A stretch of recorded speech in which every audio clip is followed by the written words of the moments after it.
I don't get anything in Lebanese. I don't understand the spelling rules. At my age, I don't even know how to write in Lebanese. Why are there so few videos? Oh, don't worry, I have a solution. Watch Learn Lebanese in 2 minutes.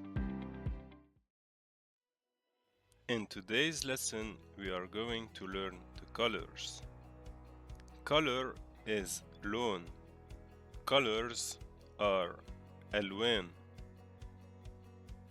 The first color is white. White is أبيض when it's a masculine name, and it is بيضة when it is a feminine name. For example, a white wall is حيط أبيض.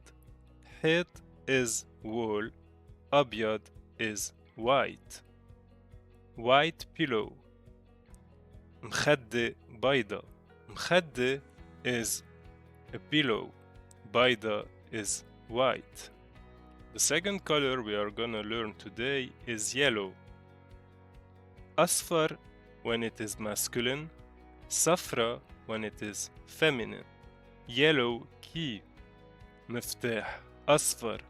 مفتاح is a key. أصفر is yellow. Yellow banana. موزة صفرة. موزة is a banana.